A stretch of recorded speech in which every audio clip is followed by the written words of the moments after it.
So, what do you think of France's new supertank, the Leclerc?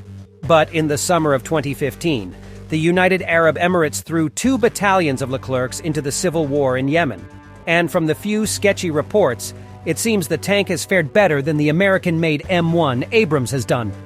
The 3 principal Western main battle tanks, the Abrams, the German Leopard 2 and the British Challenger 2, share many design elements such as 120mm guns, 4-person crews, and composite armor. While similar in its major performance parameters, the Leclerc exhibits a lot of French quirks. In place of a human loader, it features an autoloader system with a rate of fire of 12 shells per minute. The autoloader reduces the crew to just 3: a commander, gunner, and driver. The Leclerc has a .50 caliber machine gun in the coaxial position next to the main gun, rather than next to the commander's hatch. Its 120mm smoothbore main gun is slightly longer than the Abrams is, meaning it can, in theory, penetrate more armor. It's also capable of firing programmable airburst high-explosive shells. But the Leclerc's principal advantages lie in its defensive properties and mobility. The comparative effectiveness of modern tank armor is difficult to calculate, but the Leclerc and the M1 appear to have similar frontal armor, though some critics argue the Leclerc's frontal plate has more weak points around its sensors. In place of the M1's Chobam composite armor, the Leclerc boasts an unusual mix of composite, traditional, and reactive armor that is slightly more effective against kinetic penetrators fired by other tanks. The Leclerc's side armor, however, is clearly superior to the M1's. Newer models also feature titanium armor inserts and explosive reactive armor bricks on the side, belts of explosives that prematurely detonate incoming missiles and shells. Finally, a Galix grenade launcher in the turret can discharge a variety of munitions including flashbang grenades, high explosives, multispectral screening smoke, and infrared decoys that can confuse missiles. The Leclerc also has a smaller turret profile than the Abrams does, making it harder to hit. However, critics argue the smaller turret affords less space for internal upgrades. At 60 tons, the Leclerc is 10 tons lighter than most Western main battle tanks are. There are many benefits: a good power-to-weight ratio, lower ground pressure, superb acceleration, and a comparatively high maximum speed of 45 miles per hour. The Leclerc is a lot more fuel efficient than many other tanks. It can travel 340 miles before refueling, compared to 260 for the Abrams. This reduces the tank's logistical burden. Critics claim the Leclercs are difficult to maintain.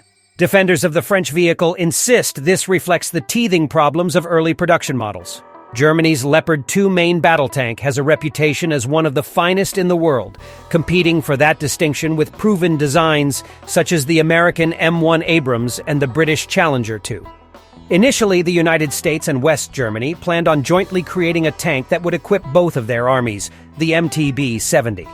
The MTB-70 was incredibly advanced for the time. However, doubts concerning some of the tank's technical advancements, like the redesigned main gun and finicky gas turbine engine, arose, and the entire project was rapidly shelved. West German designers returned to their current main battle tank, the Leopard 1. Their initial goal was to upgrade the Leopard 1 to try and get close to the capabilities offered by the MTB-70.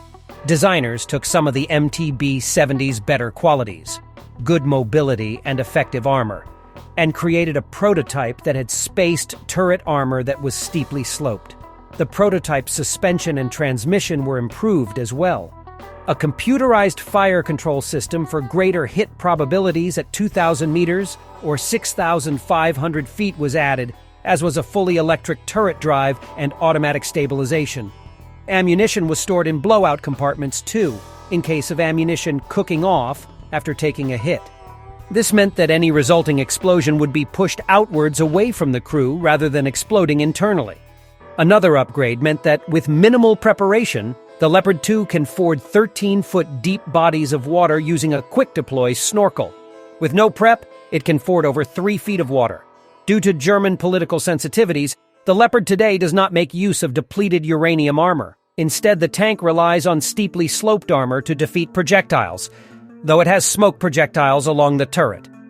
The Leopard 2 was picked up by a number of NATO member countries, including notably by Canada, Austria, and the Netherlands, who contributed Leopard 2 variants to their respective missions in Afghanistan and Ukraine. The main ground combat system, as the tank project is known, is intended to replace the French Leclerc and Leopard 2 main battle tanks. While both tanks are considered capable and combat effective, they are not getting any younger. The rationale behind the French-German hybrid was twofold. First, it demonstrated the potential of French-German collaboration in defense, which for historical reasons has struggled.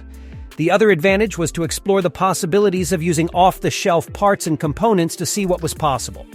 Their design is arguably better than either the Leopard 2 or the Leclerc, and is around 6 tons, or about 12,000 pounds, or nearly 5,500 kilos, lighter. The main ground combat system will be very powerful, especially the tank's main gun. One of the MGCC's conditions stipulates that the end product must have a more powerful main gun than the tanks that France or Germany currently have in service. While most tanks, including virtually every tank in NATO ally inventories, uses a variation of the German firm Rheinmetall's RH120 LF55 120mm gun, the MGCS will use an enlarged 130mm main gun, also designed and manufactured by the German firm. The massive gun weighs about 300 kilograms, or about 660 pounds more than Rheinmetall's previous 120mm gun. The ammunition is corresponding longer and larger in diameter, and is a step up in terms of both penetration potential and range.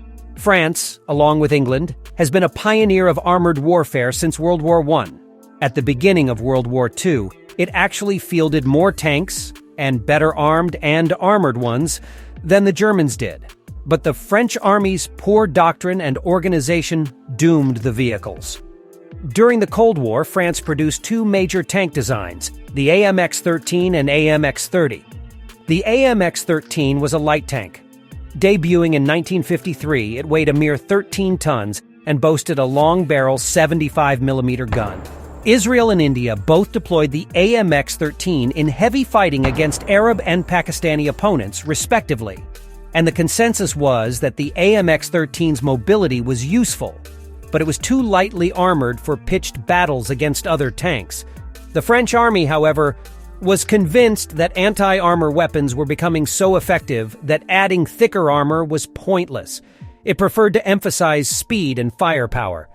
Thus, when the AMX-30 tank arrived in 1966, it had only 80 millimeters of armor, compared to the 243 millimeters of armor that protected the United States' contemporary M47 Patton tank.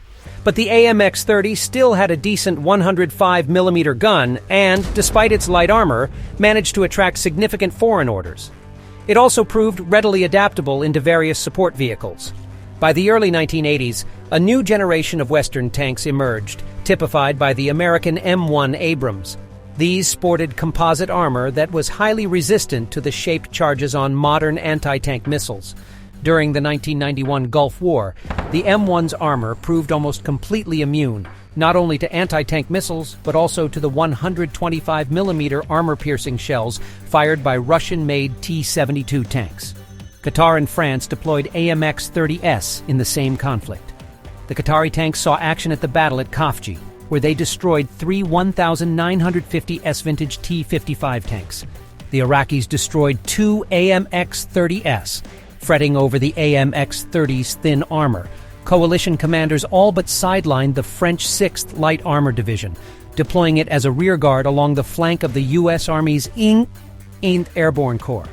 In the mission, the French armor performed well, ultimately destroying 10 Iraqi tanks. But the French tankers probably wished they'd been able to go to war in the new tank that, at the time, was just a year away from entering service, the Leclerc. By the 1970s, the French Army knew its AMX-30S could not reliably defeat the latest Soviet tanks such as the T-72. The independent-minded French didn't want to simply buy new tanks from the United States or Germany. They wanted a tank as hard-hitting as the Abrams was, but also lighter and better protected than the American vehicle. The French Army fields 406 Leclercs, 240 of which are in its 4 active tank regiments. There are also 20 recovery vehicle variants in service,